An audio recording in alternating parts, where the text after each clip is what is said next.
ओम श्री परमात्मने न नमः। सचमुच में ज्ञान के सागर पतित पावन निराकार शिव बाबा जो गीता ज्ञान दाता है, उनका हम दिल से धन्यवाद देते हैं।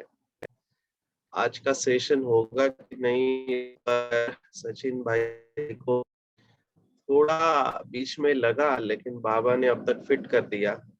ब्रोंकाइटिस है, कल ज्यादा तबीयत खराब थी, लेकिन 24 घंटे में कैसे ठीक हो गए पता ही नहीं चला। तो आज आपके सामने है।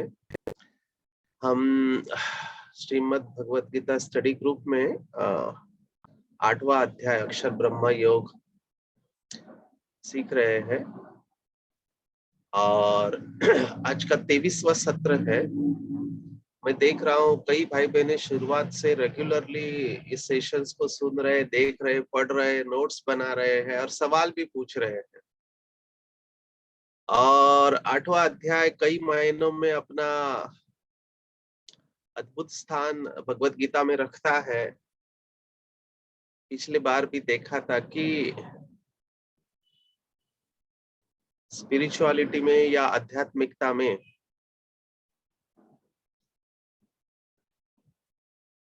मरने को बहुत ऊंचा स्थान दिया हुआ है,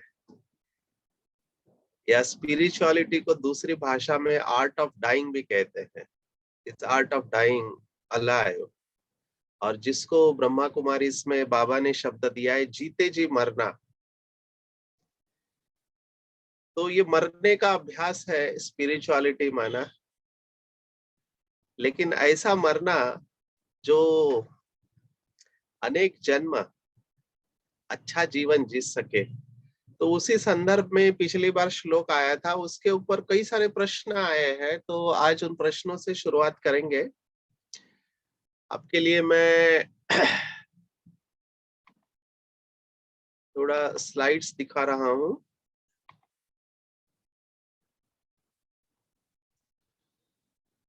अगर आपको स्लाइड्स दिखाई दे रहे हैं तो आप बताना।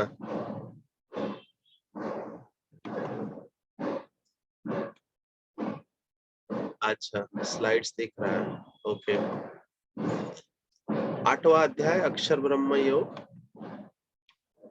इस ग्रुप में काफी सारे भाई बहने हैं जो गीता का भगवान के ऊपर स्टडी कर रहे हैं और प्रश्न पूछ रहे हैं। बहुत अच्छा लगा। तो पहले भी सचिन भाई ने कहा था कि आपको भगवत गीता पढ़ते समय कुछ रियलाइजेशन स्ट्रेट अवे होने लगते हैं। एक कि जहां भगवानुवाच शब्द है, वहां पे प्रथम पुरुष और तृतीय पुरुष, ये व्याकरण की भाषा है। जैसे सचिन भाई को किसी ने क्वेरी में पूछा कि आप मैं के जगह पे डॉक्टर सचिन भाई इस्तेमाल करते हैं, तो जो डॉक्टर सचिन भाई इस्तेमाल करते हैं शब्द खुद के लिए, तो वो तृतीय पुरुष में हो जाता है। प्रथम पुरुष में मैं शब्द आता है। तो ये पहला आपको नोटिस होगा कि भगवत गीता में भगवानुवाच दो अलग अलग आत्माएं हैं सुनाने वाले। तो ये वक्ता का दोष है या जिसने भगवत गीता लिखा उसका दोष है, या वास्तविकता में ऐसा है? और ये कंफ्यूजन कहाँ से आया, तो उसका जवाब ब्रह्मा कुमारियों के पास है। कौन बताएगा ये दो व्यक्ति कौन है जो भगवत गीता सुनाते हैं? दो व्यक्ति कौन है जो भगवत गीता सुनाते हैं? भगवानुवाच में क्यों सचिन भाई ने उदाहरण भी दिया था कि माम एकम शरणम व्रज और तमेव शरणम गच्छ। तुम उसकी शरण में जाओ और तुम मेरी शरण में आओ। ये अलग अलग कहने वाला व्यक्ति है। तो तुम उसकी शरण में जाओ, ये कहने वाला, यस, ठीक बताया। हमारे रघुनाथ भाई है उडुपी से, काफी अच्छा इनका चिंतन है। शिव बाबा और ब्रह्मा बाबा सभी के जवाब आ रहे हैं, ठीक है। तो ये स्पष्टीकरण है। और ये साकार बाबा के वक्त भी था कि कई आत्माओं को ये पता नहीं चलता था कि शिव बाबा बोल रहा है या ब्रह्मा बाबा बोल रहा है। और यहाँ का कंफ्यूजन हम द्वापर युग में भी लेके गए हैं और वहां पर भी ये कंफ्यूजन आ गया है।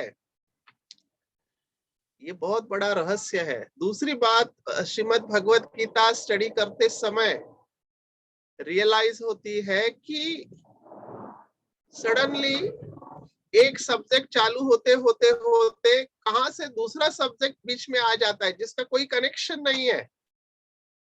ये क्यों होता होगा, कौन बताएगा? ये भी एक ऑब्जर्वेशन, निरीक्षण श्रीमद् भगवत गीता स्टडी करते समय आएगा कि कोई एक बात चालू होते होते अचानक दूसरी बात आ जाती है जिसका फ्लो नहीं है। माना अगर ये कविता है भगवत गीता तो वो फ्लो टूट जाता है, अचानक दूसरा सब्जेक्ट आ जाता है जिसका पहले सब्जेक्ट से कनेक्शन नहीं है। ऐसा क्यों है?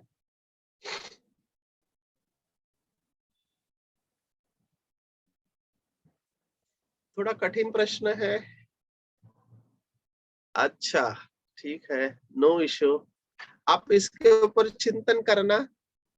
क्या ये गीता के लेखक जो है उनकी फिलॉसफी बदल रही है? गीता कौन से काल में लिखी गई?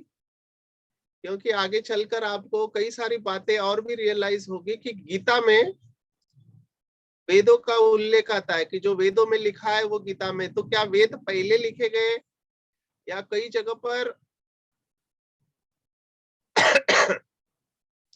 ब्रह्म सूत्र का वर्णन आएगा कि जैसे ब्रह्म सूत्रों में लिखा है, तो क्या ब्रह्म सूत्र पहले लिखे गए, गीता बाद में लिखी गई?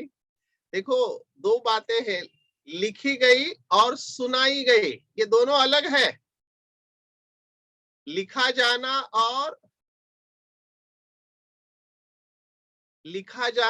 और सुना जाना ये दोनों अलग है। चलो लौकिक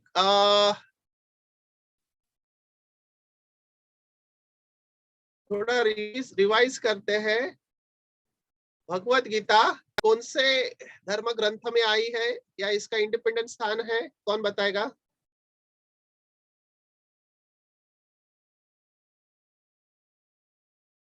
भगवत गीता, श्रीमद् भगवत गीता कौन से ग्रंथ से ली है, कौन से ग्रंथ में आई है?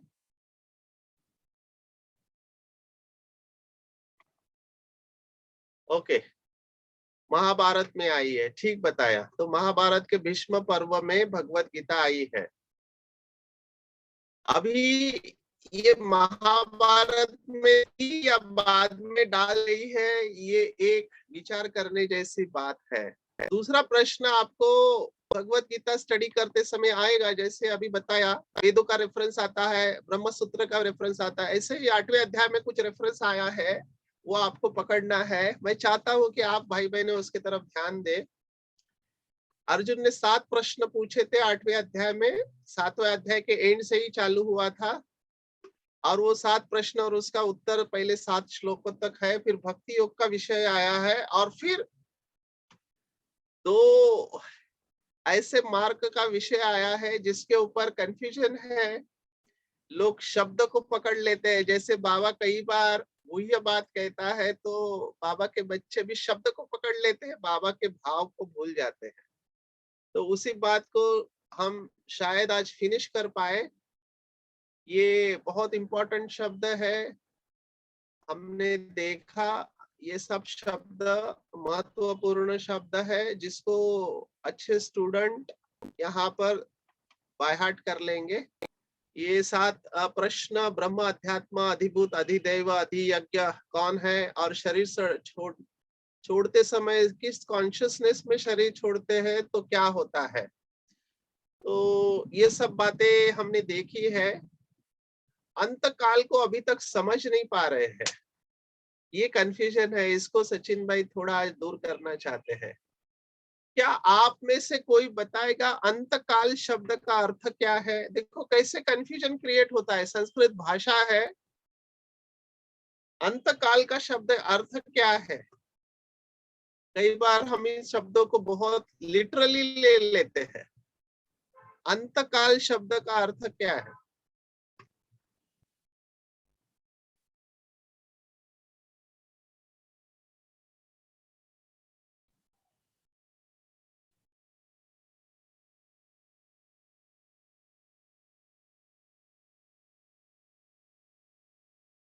ओह, जीवन का अंत या कॉस्मिक साइकिल का अंत। अंतकाल माना क्या?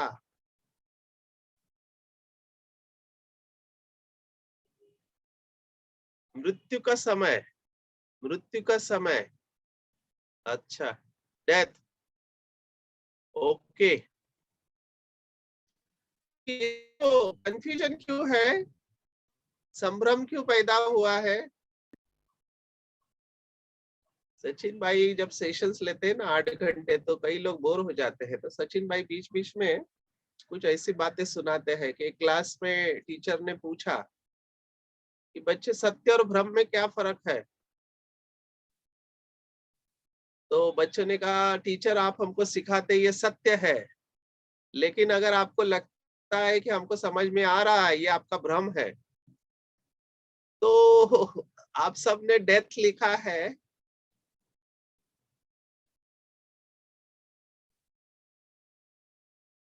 शास्त्र वालों को सृष्टि के अंत का पता नहीं। नहीं, आप मृत्यु किसे कहते हैं? मृत्यु माना, now this is where confusion has arise. शायद आप पकड़ नहीं पा रहे हो।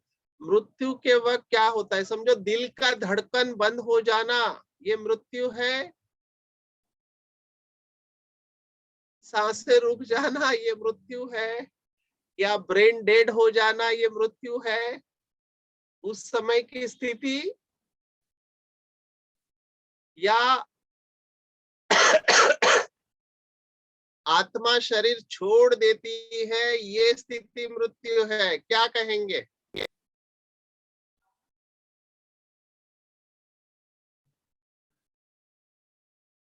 ये सचिन भाई क्यों पूछ रहे हैं, इसके पीछे भी राज है। लास्ट टाइम थोड़ा टच किया था।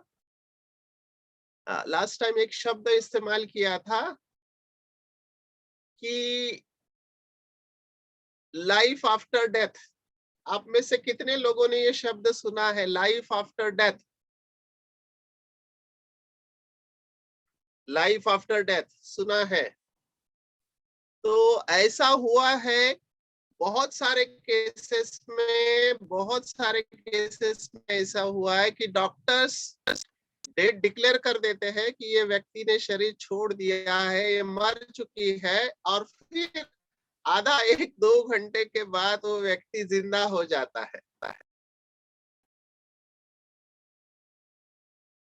तो जब डॉक्टर डिक्लेयर करते हैं कि ये डेड है, क्या उसको अंतकाल कहेंगे? इसको बहुत अच्छी तरह समझना है।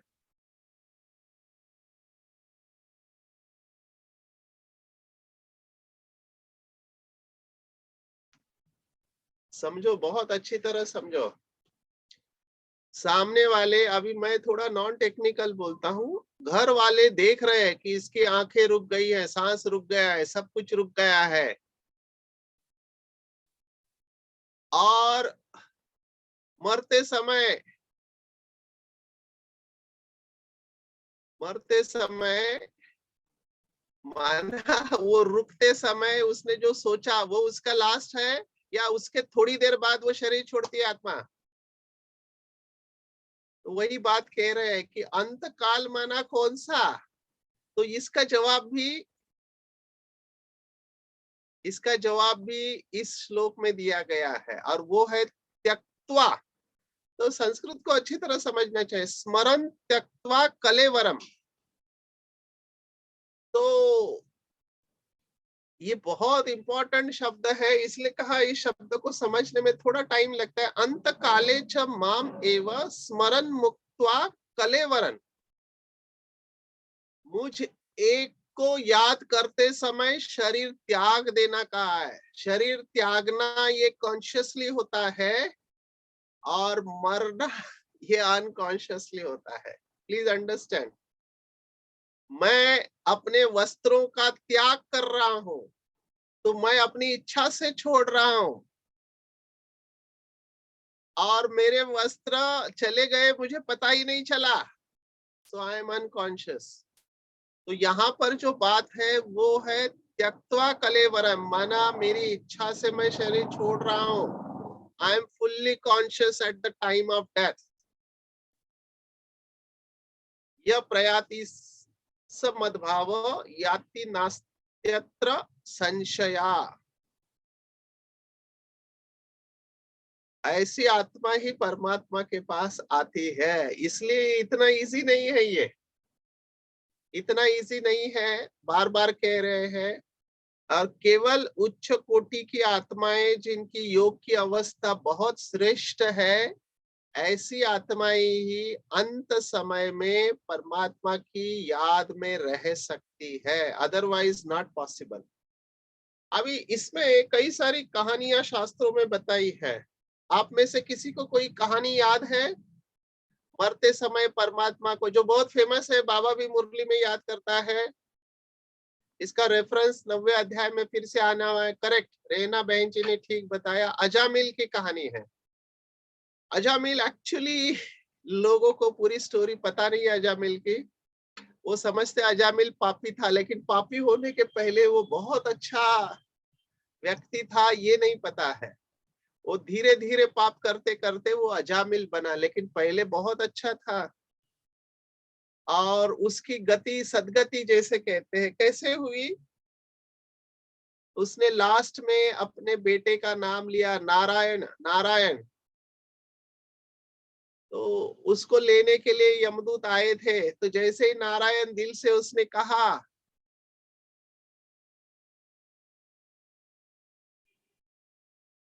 जैसे ही नारायण उसने कहा, तो यमदूत नारायण के दूत देखकर यमदूत भाग गए। कहते नारायण का आदमी है, इसको हम कुछ नहीं कर सकते। ऐसे नहीं, आज का नारायण नहीं, आज के नारायण के बच्चे हैं, वो कहाँ और कहाँ पे है, उसमें नहीं जाओ। ये नारायण साक्षात, जिसको भक्ति मार्ग में वैष्णव संप्रदाय ने हाईएस्ट पोजीशन दिया है, विष्णु। तो उसके दूत उसको कुछ नहीं कर पाए और वो स्वर्ग लोक में चला गया, ऐसा गायन है। तो यहाँ पर हमको कौन सा भाव लेना चाहिए? तो पिछली बार पूछा था, ये प्रश्न आपको होमवर्क के लिए दिया था। बाबा मुरली में जो कहता है, अंतकाल जो स्त्री सिमरे, ठीक है, अभी अंत काल में क्या क्या याद आता है, इसकी लिस्ट निकालने को कहा था। कौन बताएगा अंत काल में क्या क्या याद आता है? आप में से किसी ने लिस्ट निकाली है? अंत काल में क्या क्या याद आता है?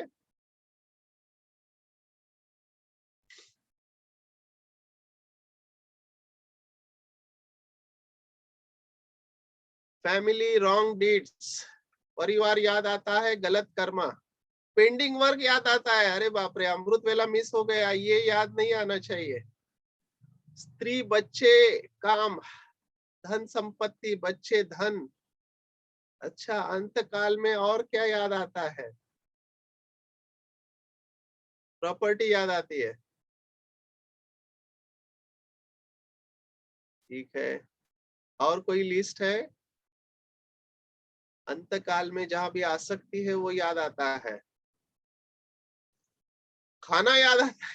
अच्छा, खानदानी लोग भी हैं, were not in contact for long time, जिनसे अति राग या द्वेष है, वो याद आते हैं। ठीक जा रहे हैं, ओके। यहाँ पर सचिन भाई भक्ति मार्ग की एक बहुत सुंदर बात आपको बताना चाहते हैं, जो हमारे लिए भी टेक होम मैसेज है। मृत्यु और मोक्ष, क्यों ऐसी आत्माएं जो मोक्ष में जाती है और क्यों ऐसी आत्माएं मृत्यु में जाती है? शायद पहले के सेशन में ये बात बताई है, लेकिन वर्थ रिवाइजिंग हियर। मृत्यु और मोक्ष में भक्ति मार्ग में क्या अंतर बताते हैं? तो मृत्यु माना आपकी सांसें बंद हो चुकी है, रुक गई है, लेकिन इच्छाएं बाकी है, वो मृत्यु है। और मोक्ष माना आपकी इच्छाएं समाप्त हो चुकी है, आपकी इच्छाएं समाप्त हो चुकी है, लेकिन सांसें अभी भी बाकी है, वो मोक्ष है जीवन में रहते हुए। और बाबा ने मुरली में कहा है कि कुछ बच्चे शरीर छोड़ने से पहले मुक्ति और जीवन मुक्ति का अनुभव इसी शरीर में करेंगे और वही संस्कार लेकर आगे जाएंगे। इसको समझना है अच्छी तरह से। बाबा जब मुरली में कहता है इच्छा मात्रम अविद्या, मेरी कोई भी इच्छा नहीं है, मैं शरीर छोड़ने के लिए तैयार हूं, ऐसे ही बच्चे स्मरण मुक्त्वा कलेवरम, परमात्मा को स्मरण करते हुए त्यक्त्वा, अपनी इच्छा से शरीर को छोड़ देंगे। और ये है मुक्त आत्माएं, जिनको वापिस आना नहीं पड़ता है, बाकी सबको वापिस आना पड़ता है। इवन जो लौकिक में सन्यासी होते हैं, जो समझते हैं कि हम ब्रह्म में लीन हो जाएंगे, वो उस कॉन्शियसनेस में शरीर छोड़ते हैं, लेकिन वो जाते नहीं है। ये हम आगे के श्लोक में देखेंगे कि वो कहाँ तक जाके वापिस आती है। तो जिस जिस भाव को स्मरण करता हुआ शरीर त्याग करता है, उसको ही प्राप्त होता है, क्योंकि वो सदा उसी भाव से भावित हो रहा है। अभी इसका सॉल्यूशन क्या दिया है, क्योंकि अगर आपने स्त्री को याद किया, बच्चे को याद किया, घर को याद किया, खाने को याद किया या प्रॉपर्टी को याद किया, तो आपकी गति वैसे ही होगी, आप उसी घर में जाएंगे। तो आप अगर ये नहीं चाहते हो तो क्या करना चाहिए, तो उसका सॉल्यूशन 7वें श्लोक में दिया है। तस्मात् सर्वेषु कालेषु मामनुस्मर युद्धच मय्यार्पित मनोबुद्धि, इसलिए मुझ में अर्पण किए हुए मन बुद्धि से युक्त होकर निसंदेह तो मुझको ही प्राप्त होगा। इसलिए कहा गया है कि इस वाक्य को अंडरलाइन करो, आगे भी आता है कि अनन्य भाव से परमात्मा को याद करना हर क्षण, जिसको बाबा ने कहा सांसों सांस याद रहनी चाहिए, अजप अजाप, ये अनन्य भाव है, तभी ये संभव है, अदरवाइज संभव नहीं है। It is very tough.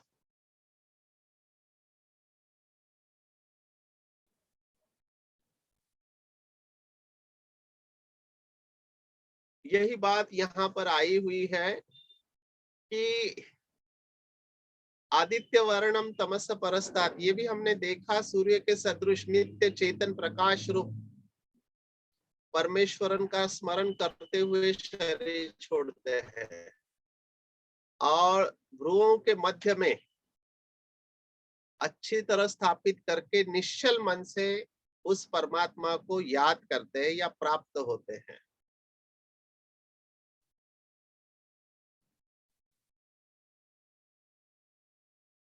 अभी ये आत्माएं जो ध्यान को यहाँ पर लेकर परमात्मा को याद करते हैं, उसके बारे में थोड़ा बताया है, और वो ब्रह्म को ही सब कुछ समझते हैं।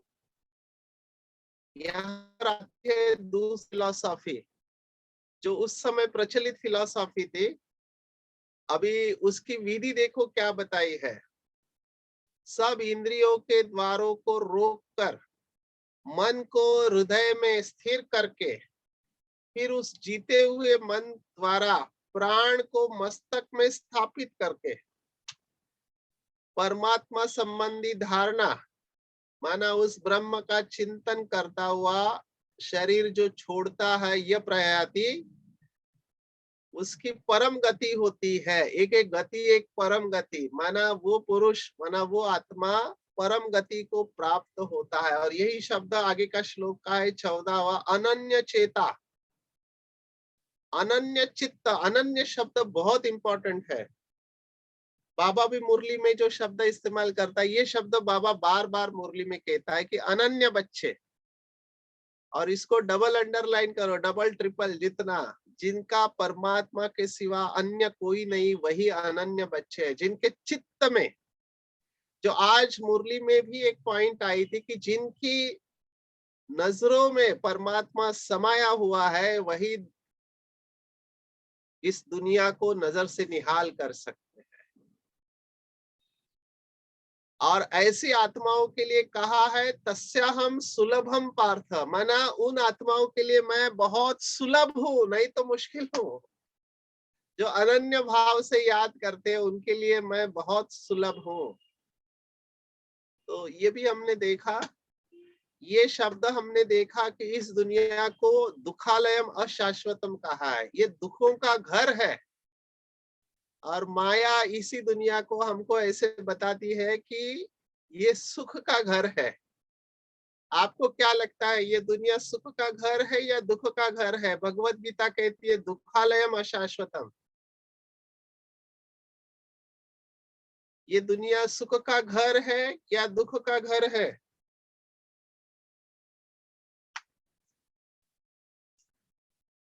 इस शब्द को भी आप बुद्धि में बिठा लो। दुखों का घर है। अच्छा, भगवान मिलने के बाद भी दुखों का घर है, क्या कहेंगे?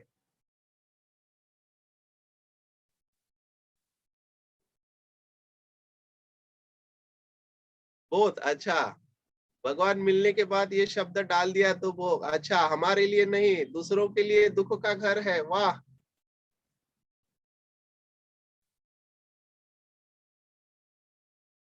अच्छा, कुछ साइकोलॉजिस्ट भी है, ये आप कैसे लेते हैं उसके ऊपर निर्भर करता है। It's how you take it.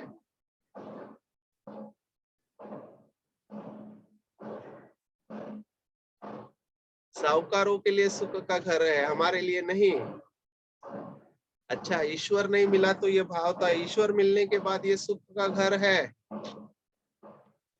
ये शब्द क्या करता है? ये शब्द आपको पुरानी दुनिया से डिटैच करने के लिए मदद करता है। नहीं तो बाबा के बच्चे बनने के बाद भी कितनी चीजों में आसक्ति और लगाव है, ये चेकिंग करना चाहिए। अगर एक बात परमात्मा का एक्चुअली ऐसे कहते प्राप्ति हो गई, प्राप्ति हो गई तो बुद्धि जानी नहीं चाहिए वापस उधर। लेकिन बुद्धि जाती है पुरानी दुनिया में, शरीर में, इसका मतलब अभी तक हमको वहां से कुछ ना कुछ प्राप्ति हो रही है। और यहाँ पर भगवत गीता कहता है कि जो परम सिद्धि को प्राप्त होते हैं वो फिर से इस दुनिया में नहीं आते हैं। अभी यहाँ पे ये जो कह रहे थे सचिन भाई, आ ब्रह्म भुवना लोका, माना ब्रह्म लोक पर्यंत जो भी आत्माएं जाते हैं, ये थोड़ी अलग फिलोसॉफी है भगवत गीता की। तो ब्रह्म लोक तक जो आत्माएं जाते हैं उन सबको वापिस आना पड़ता है, लेकिन उसके बाद जो जाते हैं उनको वापिस आना नहीं पड़ता है। इसके ऊपर थोड़ा अनुभव सुनाएंगे। जैसे बाबा कहता है कि हनुमान जैसे जुत्तियों में जाकर आपको समझाना चाहिए, तो ऐसे कुछ आत्माएं सचिन भाई को समझाने के लिए आए कि आपका ज्ञान और हमारा ज्ञान अभी बताने में कुछ हर्जा नहीं है। ये इस्कॉन वाले थे, international society of Krishna consciousness. उनको पता चला कि एक आत्मा है जो ब्रह्मचारी है और भगवत गीता के बारे में सुनाती है। तो ऐसे हाथ जोड़कर आए कि हम आपसे जानना चाहते हैं। हालांकि उनके ट्रेडिशनल ड्रेस में थे, तिलक वगैरह लगाया था। आपका ज्ञान समझने के लिए आए। तो उनको दिखाया 3 लोगों का चित्र, तो कहा कि ब्रह्मलोक में परमात्मा रहता है। तब उन्होंने कहा कि ब्रह्मलोक के ऊपर भी कई सारे लोग हैं, और जो श्री कृष्ण है वो सबसे टॉप मोस्ट लोक में रहता है। वहां पे जाने वाला वापिस नहीं आता है। आप यहाँ ब्रह्मलोक में कहाँ रहते हैं? शिव तो एक डेइटी है। देखो ये बात कहाँ से आई उनके अंदर, कोई बताएगा? वो कहते शिव का काम है विनाश करना। आप तो ब्रह्मलोक तक ही है, उसके ऊपर भी कई सारे लोग हैं। भक्ति मार्ग में कितने लोग बताए हुए हैं?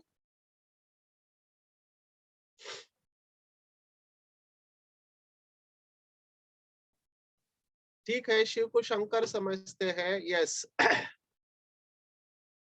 भाई साहब ने ठीक कहा कि 14 लोग बताए हुए, 7 ऊर्ध्व लोक और 7 अधल लोक। अभी यहाँ पर ये जो श्लोक आया है ये कहता है कि हे अर्जुन, जो आत्माएं ब्रह्मलोक तक जाते हैं वो सब वापिस आते हैं, लेकिन जो आत्माएं मेरे पास आते हैं वो वापिस नहीं आते, उनका पुनर्जन्म नहीं होता है, क्योंकि मैं कालातीत हूँ और ये सब ब्रह्मादि के लोग काल द्वारा सीमित होने से अनित्य है और मैं नित्य हूँ। इसका यथार्थ अर्थ बाबा के बच्चों को क्या लेना चाहिए?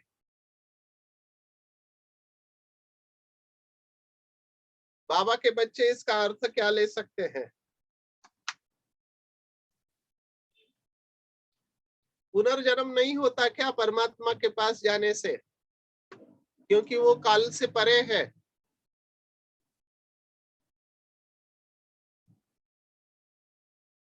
बिफोर जन्म इन वन साइकिल, ओके,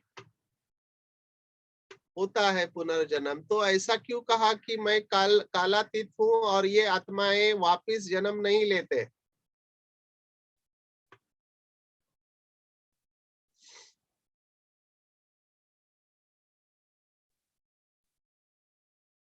इसका अर्थ समझना है बहुत अच्छी तरह से। यहाँ ब्रह्मलोक कहा गया, माना जहां ब्रह्मा, यस, ठीक बताया राधिका बहन ने, कालातीत यानी काल नहीं खाता है। बाबा हमको ऐसे स्थान पर भेजता है जो 2500 वर्ष तक हम अमर रहते हैं, माना हमको वहां काल खाता नहीं है, मृत्यु का डर नहीं है। इसलिए मृत्यु लोक में हम नहीं जाते हैं, हम अमर लोक में जाते हैं 2500 वर्ष तक। ये यथार्थ अर्थ है। ब्रह्मा, अभी इसको हम आज के ज्ञान के साथ जो बाबा ने हमको दिया उसके साथ अगर हम कनेक्ट करें, तो जो भी भक्ति मार्ग की आत्माएं हैं, जैसे उस दिन वो वीडियो भेजा था कि उस आत्मा ने अपनी इच्छा से शरीर छोड़ दिया है ना, तो उनको क्या लगा कि ये मुक्त हो गया, ये निर्वाण चला गया, क्योंकि थाई आत्मा थी, थाईलैंड की है, बुद्धिस्ट मंक है, तो निर्वाण चले गए।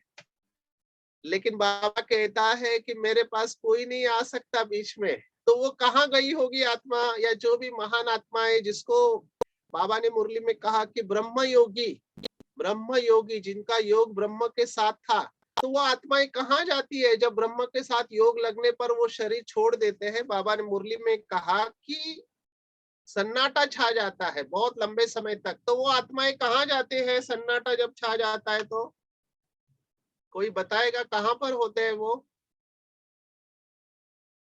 ब्रह्म के साथ जिनका योग है, या उस दिन का जो वीडियो बताया निर्वाण धाम का लक्ष्य लेकर ये आत्मा अपनी इच्छा से शरीर छोड़ते हैं, तो ये आत्मा कहाँ जाते हैं, कौन से लोक में जाते हैं?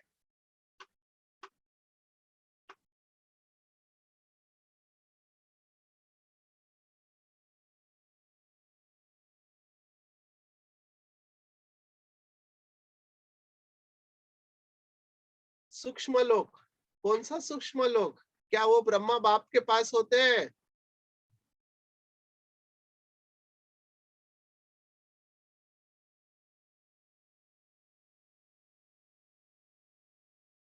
अच्छा, ब्रह्मा बाबा के पास जाते हैं आत्माएं। अच्छा, कौन से मुरली में कहा?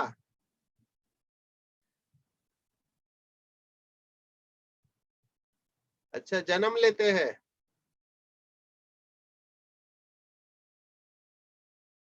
वापिस जन्म लेते हैं। इसको समझना है, साकार लोक में आते हैं। आपको कुछ रेफरेंस दिया था आपको स्टडी करने के लिए, आप में से ऑटोबायोग्राफी ऑफ योगी किसने पढ़ा है?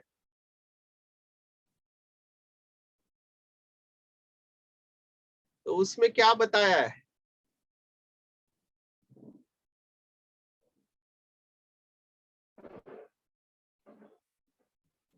चलो, समझने में थोड़ा मुश्किल लग रहा है, एग्जाम्पल देते हैं तो समझ में आ जाएगा। अभी गुलजार दादी, निरसंकल्प देवता कहते हैं योग में काफी अच्छी अवस्था। चलो, हमने मम्मा बाबा को नहीं देखा, लेकिन गुलजार दादी को तो देखा।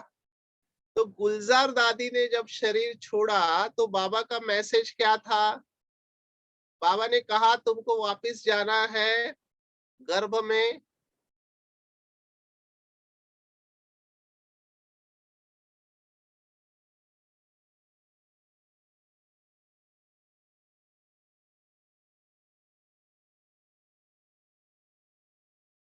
गुलजार दादी का पूछ रहे हैं, क्योंकि बाकी सब आत्माओं की सुनी सुनाई बातें हैं। यहाँ पर तो डायरेक्ट भगवान ने जो कहा वो बात तो हम स्वीकार करेंगे श्रेष्ठ। ठीक है।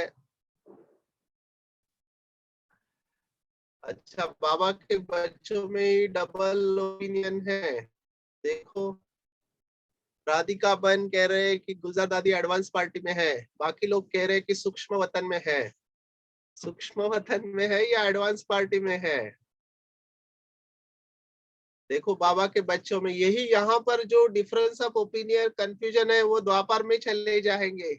अभी इसी कंफ्यूजन के साथ अगर हमारा शरीर छोड़ा तो मैं यही स्मृति लेके जाऊंगा कि गुलजार दादी भी एडवांस पार्टी में गई थी, उनका पार्ट है। जबकि बाबा ने कहा बड़ा नंदी और छोटा नंदी वतन में रहेंगे। कहने का भाव ये है कि बाबा के बच्चों के लिए सूक्ष्म वतन बनाया हुआ है। सूक्ष्म वतन में बाबा के बच्चे हैं, फरिश्ते। तो उसमें बड़ी दादी है प्रकाशमणि दादी, उनको कुछ दिनों तक रखा था लेकिन उनको वापस जाना पड़ा।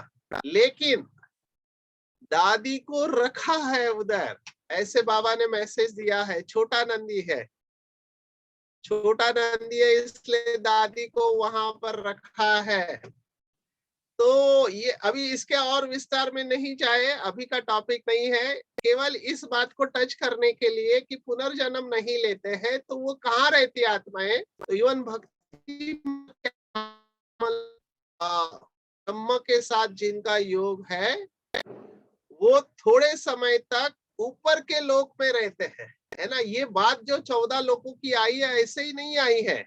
There are planes of consciousness. इसको हम थोड़ा अलग समझे, 3 डायमेंशनल है। इसको समझने के लिए थोड़ा बुद्धि को ट्यून कीजिए कि ये एक के ऊपर एक नहीं है कि ये नीचे का इसके ऊपर का, ये इसके ऊपर का इसके ऊपर का। ये ऊपर का क्यों बताना पड़ता है? क्योंकि हमको 3 डायमेंशनल समझ में नहीं आता है, हमको 2 डायमेंशनल में आता है। ये कोई ऊपर ऊपर ऊपर ऊपर नहीं है, ये प्लेन्स ऑफ कॉन्शियसनेस है, ये चेतना की अवस्था है।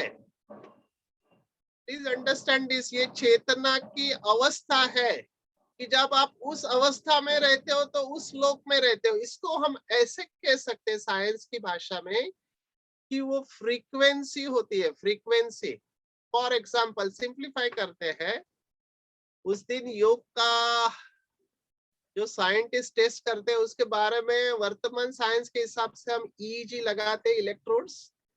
तो उसमें बताया गया कि दादी जानकी ने मोस्ट स्टेबल माइंड का कैसे लिया किताब, क्योंकि उनका brain most of the time 0.5 से 3.5 साइकिल्स पर सेकेंड, जो कि हमारी गहरी नींद में अवस्था होती है, उनकी वो ब्रेन की वो अवस्था होती थी 3.5 साइकिल्स पर सेकेंड।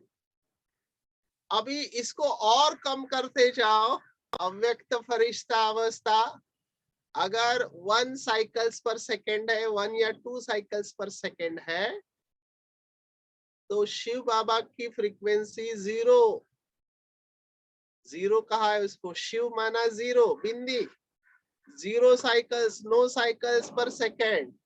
साइकिल्स माना नीचे आप आ गए तो फ्रीक्वेंसी चालू हो गई, ब्रह्म है तो उसके नीचे सभी लोग आते हैं।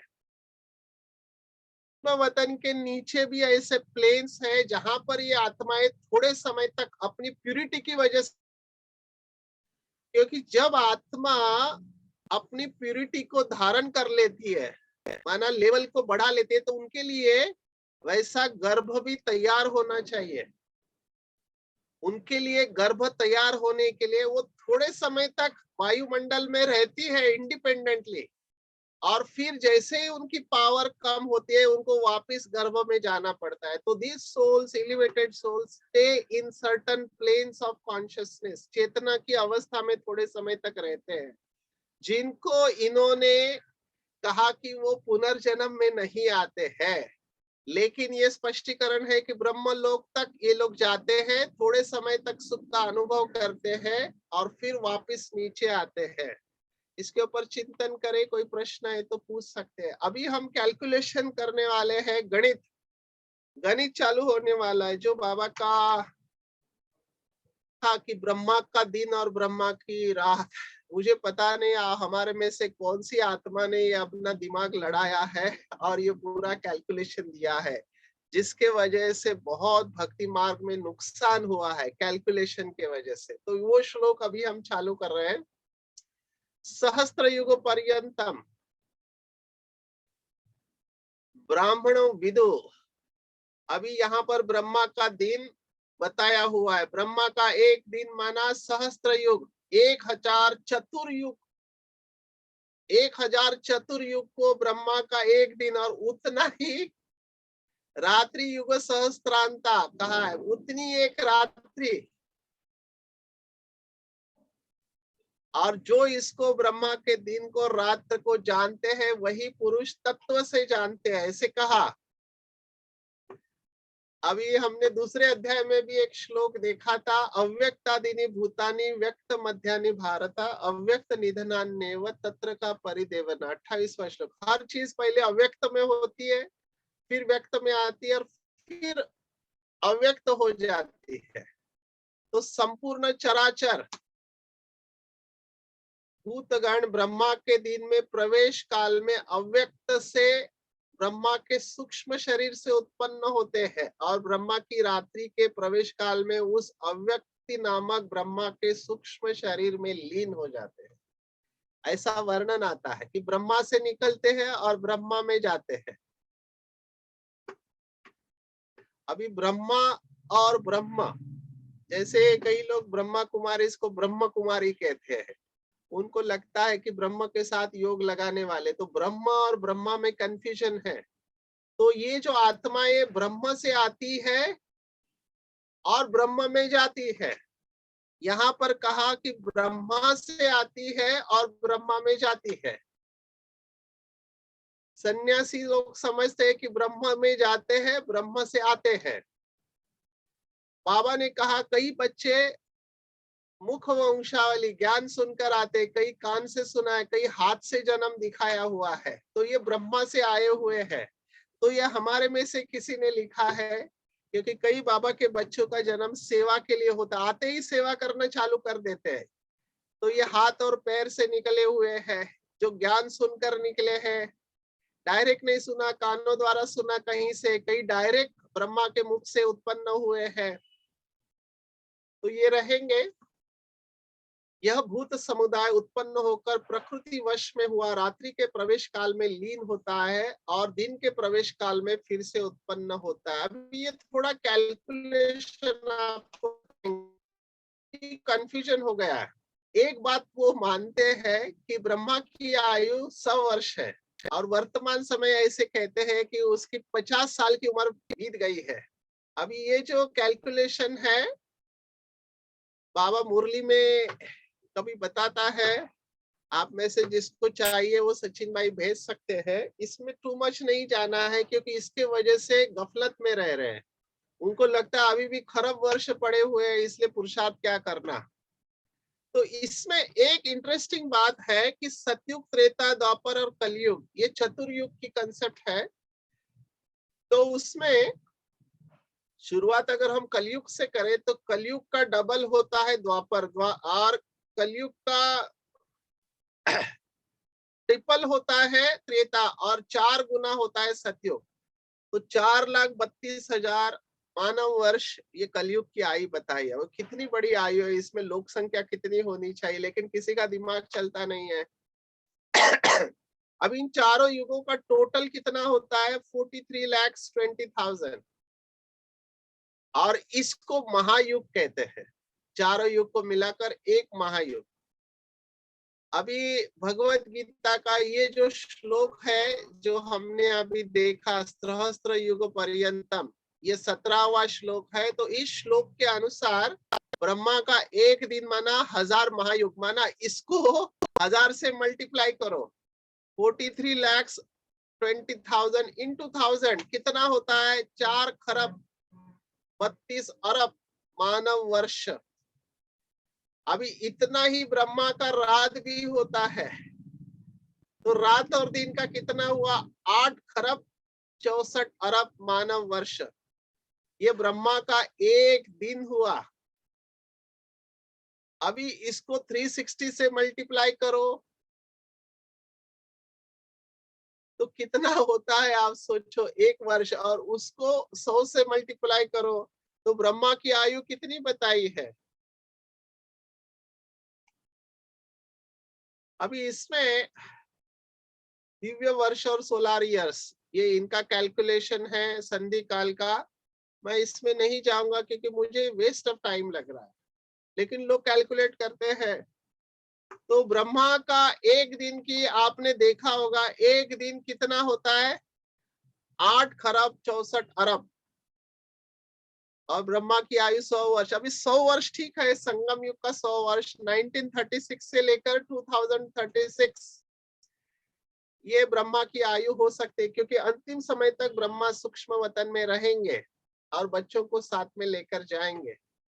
लेकिन ये कैलकुलेशन कितना गड़बड़ वाला है आप सोचो, हम इसको दिमाग में कितना रख पाएंगे और इसमें कितने जन्म होने चाहिए? तो ये बुद्धि एक्सेप्ट नहीं करती है, लेकिन आया है इसलिए इसका रेफरेंस बताते हैं।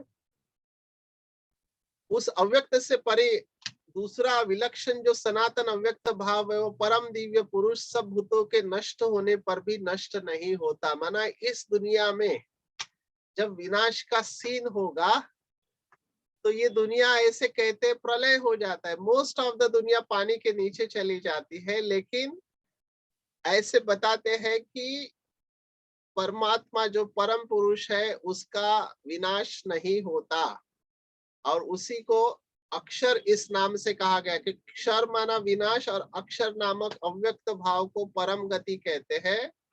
जिस सनातन अव्यक्त भाव को प्राप्त होकर मनुष्य वापस नहीं आते, तद्धामम परमम मम, ये शब्द वापिस आएगा 15वें अध्याय में, वो मेरा परम धाम है। तो परम धाम का शब्द यहाँ पर आया है, यह प्राप्य न निवर्तन्ते तद्धामम परमम मम, मेरे परम धाम में आने के बाद वो वापिस नहीं आते। जिस परमात्मा के अंतर्गत सर्वभूत है, उस परमात्मा से ये समस्त जग परिपूर्ण है। वह सनातन परम पुरुष अनन्य भक्ति से ही प्राप्त होते हैं। ये बात हमने देखी है, इसलिए मैं नहीं चाहता हूं इसमें।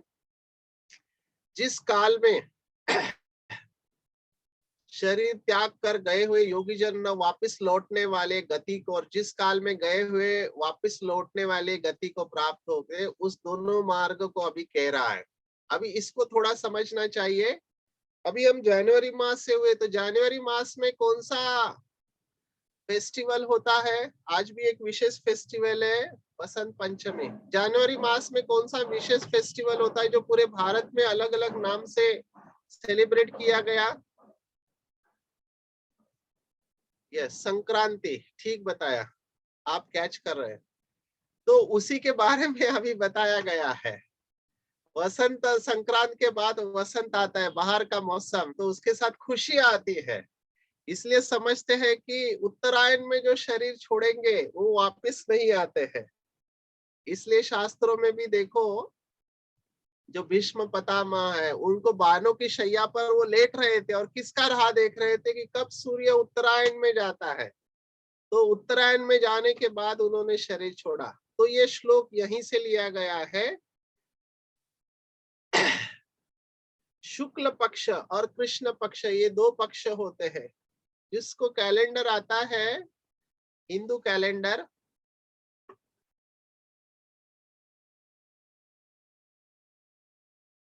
ओके, शुक्ल पक्ष किसको कहते हैं, कृष्ण पक्ष किसको कहते हैं? आप में से कोई कहेगा शुक्ल, क्योंकि शुक्ल और कृष्ण ये दो शब्द आएंगे बार बार। यहाँ पे कृष्ण का मतलब अलग है। शुक्ल पक्ष और कृष्ण पक्ष किसको कहते हैं?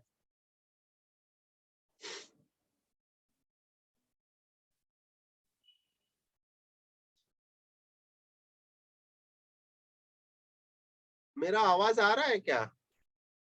साइलेंस में चले गए सभी। शुक्ल चंद्रमा का बढ़ता स्वरूप, शुक्ल पक्ष और कृष्ण पक्ष क्या है? नो आइडिया अबाउट पक्ष। अच्छा, पहले शुक्ल है। अच्छा, पूर्णिमा एंड अमावस्या, कौन है? वर्षा। ओके, कृष्ण पक्ष में घटता हुआ है। 15 days बिफोर फुल मून शुक्ल पक्ष स्टार्ट्स। ठीक है, गूगल तो कर सकते हैं आप, गूगल में सब जवाब मिल जाएंगे। शुक्ल पक्ष और कृष्ण पक्ष। तो देखो, ये सब भक्ति मार्ग की बातें यहाँ आई। अब ये लिटरल नहीं है शब्द, यहाँ पर कुछ लोग इसको लिटरल भाव लेते हैं। अमावस्या माना वो निगेटिव समझते हैं, और पूर्णिमा माना अच्छा समझते हैं। ठीक है, और कई महान आत्माओं के जन्मों को इसके साथ जोड़ते हैं। हम इसको देखेंगे कि शुक्ल पक्ष और कृष्ण पक्ष के बारे में क्या कहते हैं। धूमो रात्रिस तथा कृष्ण षण्मासा दक्षिणायम तत्र चांद्रमस ज्योतिर्योगी प्राप्य निवर्तते।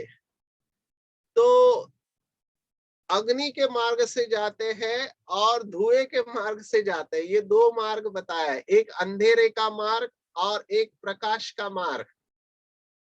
तो 6 मास और 6 मास, ये भारत की बात है, बाकी सब कॉन्टिनेंट इसको कनेक्ट नहीं कर पाएंगे। 6 मास सूर्य का प्रकाश और 6 मास चंद्र का प्रकाश, है ना। इसका भाव यहाँ पर ये कहना चाहते हैं कि दिन बड़े और रात बड़ी होती है। तो उत्तरायण के बाद दिन बड़े, उसके बाद 6 महीने बाद रात बड़ी, दक्षिणायन।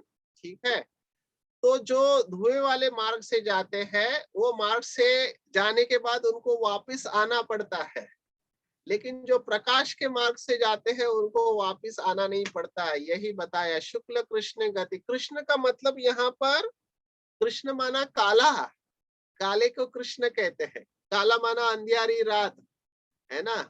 तो जो अमावस्या की बात कही, जैसे कला कम कम होती जाती है वो कृष्ण पक्ष, और कला बढ़ते जाती है वो शुक्ल। तो देवयान और पितृयान मार्ग सनातन में मारे गए, जो देवताओं की तरफ जाते हैं और पितरों की तरफ जाते हैं। तो इस ऐसे मान्यता है भक्ति मार्ग में कि इस 6 मास में जो मरते हैं वो चंद्र लोक को जाकर वापिस आते हैं, और जो देव लोक को जाके वापिस नहीं आना पड़ता है। जैसे किसी ने कहा कि बाकी बाद में उनको मोक्ष मिलता है। तो इसलिए इन 6 मास में मरने वाला बहुत भाग्यवान कहा गया है। तो इस प्रकार से इन दोनों मार्गों को तत्व से जानकर कोई भी योगी मोहित नहीं होता। कारण हे अर्जुन, तुम सब काल में समबुद्धि रूप से, तस्मात् सर्वेषु कालेषु योग युक्तो भवार्जुना। योग युक्त हो अर्थात तुम निरंतर मेरी याद में हो, इसलिए तुम्हारे ऊपर इसका कोई प्रभाव नहीं पड़ता, और तुम मेरी प्राप्ति के लिए साधन करने वाले हो। योगी पुरुष इस रहस्य को तत्व से जानकर वेदों के पढ़ने में तथा यज्ञ तप और दानादि करने में जो पुण्य फल का है, उन सबको निसंदेह उल्लंघन कर जाता है और सनातन परम प्राप्त को प्राप्त होता है। अगर आप 6ठे अध्याय को देखो तो 6ठे अध्याय में भी लास्ट में कहा, तस्मात् योगी भवार्जुना, तपस्वियों से ज्ञानियों से तुम योगी बनो। और यहाँ पर यही बात आई। यहाँ पर और एक बात आप नोटिस कर सकते हैं कि यहाँ पर वेदों का वर्णन आया है। इसका मतलब वेद जो है वो भगवत गीता के पहले थे, वेदों के बाद में भगवत गीता आई है। अभी हमको नहीं पता, बाबा के ज्ञान के हिसाब से सतयुग में जो एजुकेशन होगा, त्रेता युग में जो एजुकेशन होगा, उसमें मंत्र वगैरह होंगे या नहीं होंगे हमको नहीं पता। मंत्र माना वहां पर हम भगवान को याद नहीं करते होंगे, लेकिन अगर हम वहां पर तत्वों को धन्यवाद देते हैं या नहीं, दुख तो नहीं होगा लेकिन तत्वों को धन्यवाद देते हैं या नहीं। द्वापर युग में इन सब तत्वों को देवता कहा, वरुण देवता, इंद्र देवता, अग्नि देवता, तो उनकी महिमा आई हुई है। तो द्वापर युग के बाद ये भगवत गीता लिखी गई है, ठीक है ना। इसीलिए कहा कि वेद के बाद ये गीता आती है। तो यहाँ बताया कि जो योगी है वो सर्वश्रेष्ठ है, क्योंकि उसको ये फर्क नहीं पड़ता, वो इनको लांग कर जाता है और परम पद को प्राप्त होता है। तो ये 8वें अध्याय का लास्ट श्लोक था। तो हमने 8 अध्याय आज पूर्ण किए हैं। तत्वों को धन्यवाद नहीं देते। कौन से मुरली में आया है ये? कौन से मुरली में आया है कि देवताएं तत्वों को धन्यवाद नहीं देते? हमको नहीं पता है, क्योंकि बाबा ने ये नहीं कहा है, ठीक है ना। तो हम ऐसे कोई बात नहीं कहेंगे।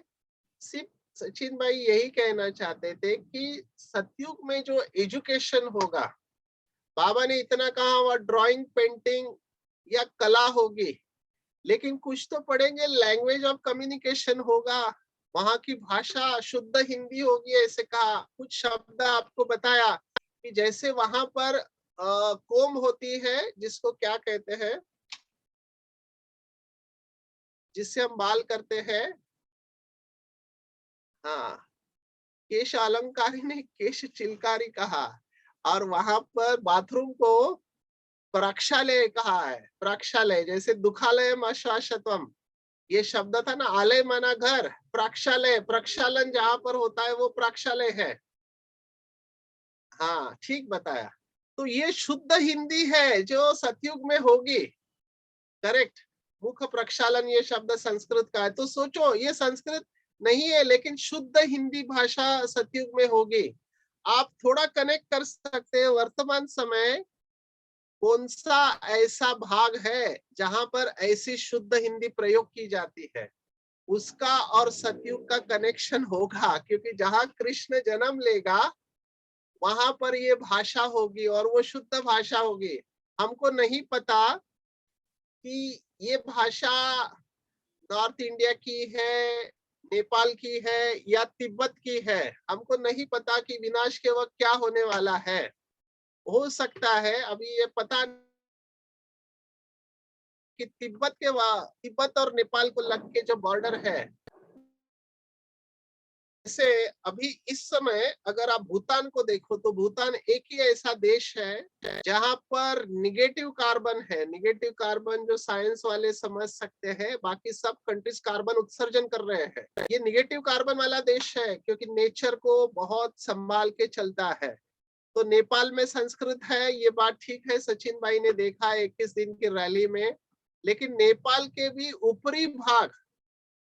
ऊपरी भाग में आप जाएंगे तो ऐसा प्रदेश है जिसको हिमालय ने आच्छादित किया हुआ है, वहां पे शुद्ध भाषा चलती है। हमको नहीं पता सतयुग में देवताएं कहाँ जन्म लेने वाले हैं, लेकिन बाबा ने इतना जरूर कहा है कि देवताएं उस धरती पर कदम नहीं रखेंगे जहां पुराने दुनिया के लोग होंगे। तो आप इसके ऊपर चिंतन कर सकते हैं।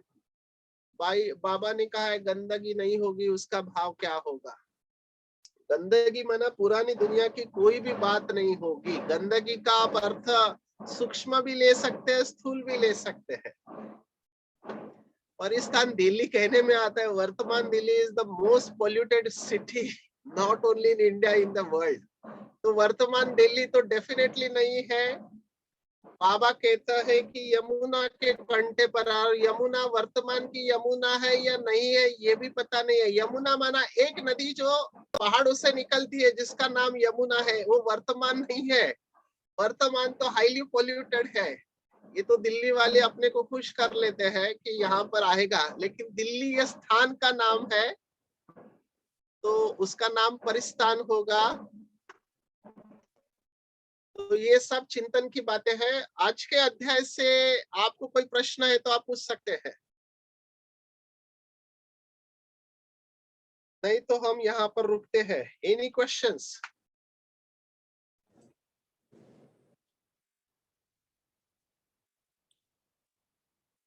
ओके, तो I am stopping the sharing. Om शांति भाई जी। हाँ, आपने जो पढ़ाई के लिए दिया था उसमें 3 बार ये आई है, सगुण निराकार, निर्गुण निराकार और सगुण साकार। ये तीनों की गति अलग अलग होती है, वहां पे लिखा है। और उसकी एक परम गति है, एक दूसरे परम पुरुष को मिलता है। तो इसमें कुछ फर्क है, इसमें थोड़ा सा ये शास्त्रों के शब्द है। कितने सारे आत्मा है। सचिन भाई को एक आत्मा मिली थी। अब ये देखो, वो सन्यासी है, गुजरात में जब थे और हाईली एजुकेटेड है। तो कंफ्यूजन में लगा, तो मैंने कहा क्या हुआ? तो कहते हैं कि सगुण साकार को याद करूं या निर्गुण निराकार को याद करूं, ये मुझे समझ में नहीं आ रहा है। सगुण साकार को याद करने से फायदा या निर्गुण निराकार को याद करने से फायदा है? ये द्वैत, अद्वैत, विशिष्ट द्वैत, ये सब फिलॉसफी क्या है? ये मनुष्य मत है। हर एक ने अपनी बुद्धि के अनुसार सत्य को समझने की कोशिश की है। इसमें कोई गलत नहीं है, हर एक का परसेप्शन है। ठीक है, इसको बाबा ने केवल सिंप्लीफाई कर दिया। यस, कारों का कारण देखते हैं हम। इसको बाबा ने इतना सिंप्लीफाई किया कि ब्रह्मा को याद करना इजी है या बिंदु शिव बाबा को याद करना इजी है? क्या कहेंगे बाबा के बच्चे? ब्रह्मा बाबा को याद करना इजी है या शिव बाबा को याद करना इजी है? शिव बाबा, बिंदु को।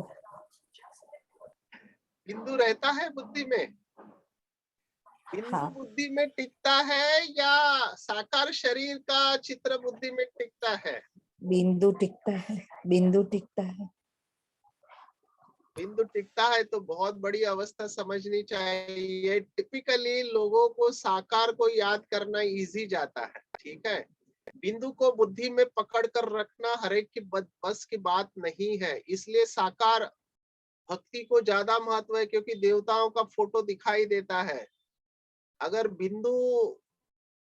बिंदु को याद करना बहुत मुश्किल लगता है मेजॉरिटी। यहाँ पर एक ही आत्मा है जो बिंदु के बारे में कह रही है। मुबारक हो, अवस्था अच्छी होनी चाहिए आपकी। लेकिन प्रैक्टिकली बिंदु को याद करना कठिन है। तो बिंदु निराकार है और ब्रह्मा बाबा साकार है। ठीक है ना? तो यही बात भक्ति मार्ग में भी ली गई है। वो कहते हैं श्री कृष्ण का साकार स्वरूप है, श्री कृष्ण का जो निराकार स्वरूप है परमात्मा का, उसको याद करना बहुत मुश्किल है, इसलिए हम साकार को ही याद करेंगे। ठीक है, यहाँ से ये कंफ्यूजन आया है। अच्छा, भगवान को कारणों का कारण क्यों कहा गया है? पर ये भगवत गीता में कहाँ पे ये बात आई थी? कोई बताएगा? स्वाति काले जी ने प्रश्न पूछा है, कारणों का कारण भगवान, ये कौन से श्लोक में आया था भगवत गीता के?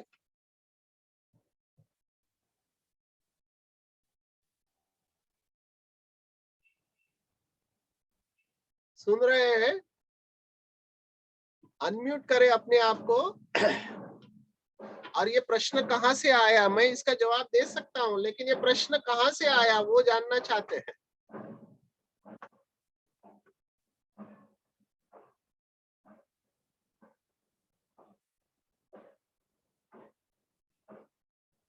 है या चले गए?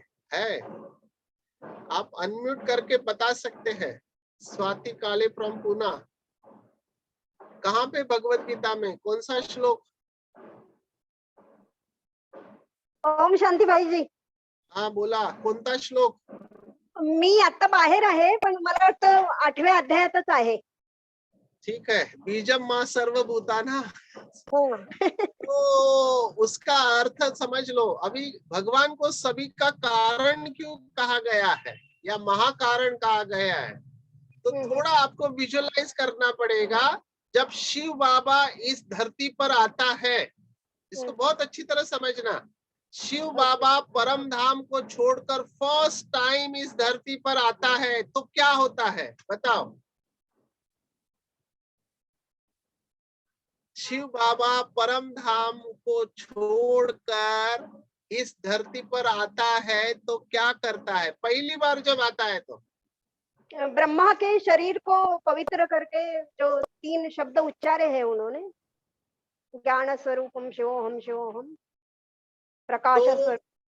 ये हमको नहीं पता, ये तो जिसने देखा उसने अपना सुनाया और हमने उसको हिस्ट्री में पढ़ा, पर वी डोंट नो। पर कहने का भाव है, शिव बाबा जब इस धरती पर आता है, वो तिथि तारीख समय एग्जैक्टली नहीं कह सकते हैं हम, ऐसे बाबा ने कहा। लेकिन जब ही शिव बाबा आता है तभी से सृष्टि परिवर्तन होना चालू हो जाती है। माना नई सृष्टि की शुरुआत शिव बाबा के धरती पर आने के बाद चालू होती है। माना वो कारण बनता है। कारण, करेक्ट। वो कारण बनता है ब्रह्मा को तैयार करने में वैराग, और ब्रह्मा के द्वारा फिर ब्राह्मण बनते हैं दादियों के द्वारा फिर सीनियर बहनें, उनके द्वारा फिर उनके बाद वाली भाई बहनें, ऐसे करके करके ये जो 33 करोड़ देवी देवता बनते हैं, और वो 9 लाख क्वालिटी जब तैयार हो जाती है तब दुनिया का परिवर्तन होता है। लेकिन शुरुआत किसने किया? शिव बाबा। शुरुआत किया शिव बाबा ने, इसलिए उसको कारण कहा गया है, कारण का भी कारण। Okay okay okay, thank you, बहुत बहुत धन्यवाद भाई। और किसी का कोई प्रश्न है?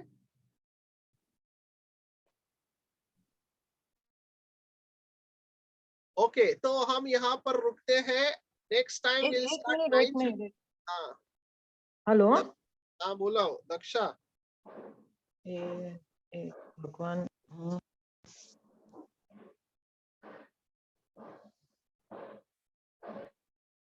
यस, क्या हुआ, कुछ बोल रहे थे? मेरे ख्याल से हमको योग करके रुक जाना चाहिए। बहुत लोगों का सजेशन रहता है कि हम केवल ज्ञान की चर्चा करते, योग कम करते हैं, तो हम थोड़ा योग करेंगे। वैसे टाइम भी बहुत इम्पोर्टेंट है, 7 से 7:30 का समय है, अपने आप को हल्का छोड़ देंगे। अगर अमरावती के भाई बहनें सुन रहे हैं तो सॉफ्ट म्यूजिक प्ले कर सकते हैं।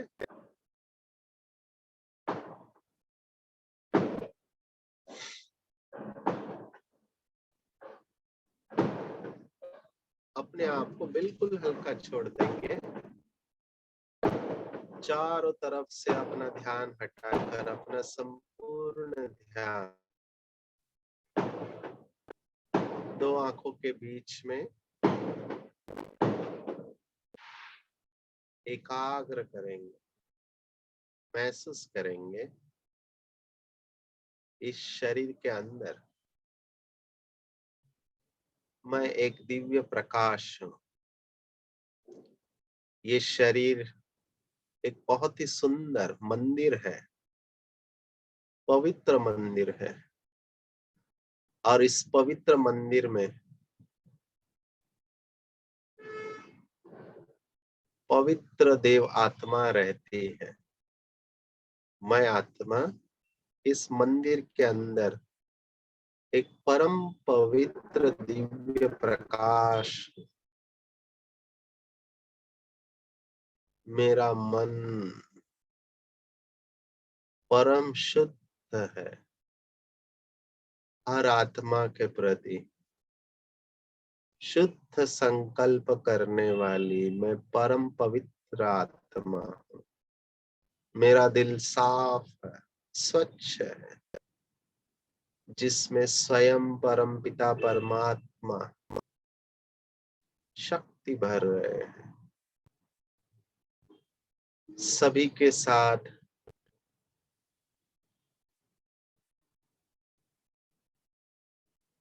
पवित्र दृष्टि वृत्ति रखने वाली मैं महान आत्मा।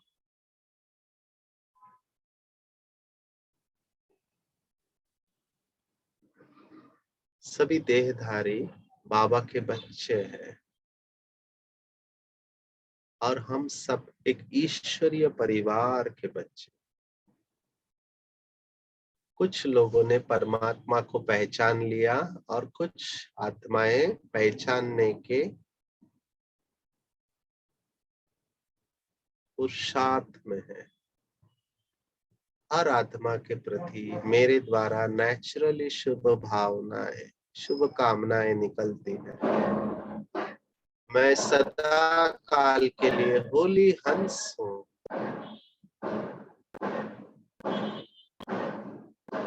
परम धाम निवासी,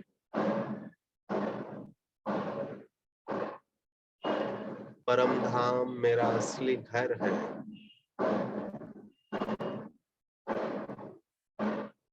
मेरे घर में मुझ आत्मा के पिता शिव बाबा रहते हैं। मैं उनके साथ हूँ। शिव बाबा ने मुझे इस पुरानी दुनिया में सेवा अर्थ भेजा है। मैं आत्मा जब चाहे अपने घर से इस पुराने दुनिया और पुराने शरीर में प्रवेश करती हूँ, सेवा करती हूँ और वापिस अपने घर में चली जाती हूँ। विजुअलाइज करे, मैं आत्मा परम धाम में शिव बाबा के साथ वहां से उतरकर इस पुरानी दुनिया और शरीर में अवतरित हुई हूँ। बाबा की शक्तियां इस पुरानी दुनिया में फैला रही हूँ, पूरे विश्व को, पूरे विश्व की सर्व आत्माओं को, प्रकृति के तत्वों को परमात्मा की ये शक्तियां प्राप्त हो रही है।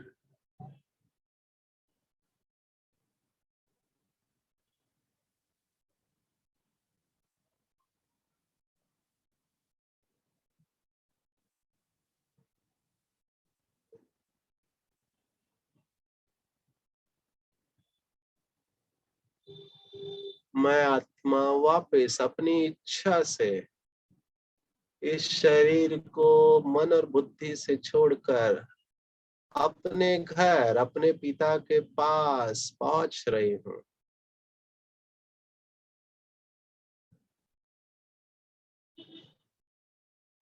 परम धाम से इस पुरानी दुनिया और शरीर में आना और फिर से जाना मेरे लिए बहुत सहज है। बहुत काल का अभ्यास होने के कारण बहुत सहज रीति से मैं आत्मा जब चाहे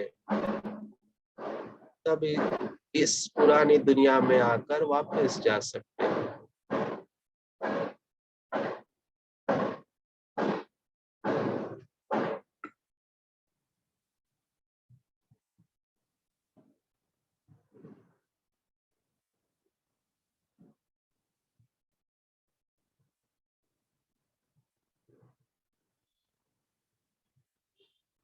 ओम शांति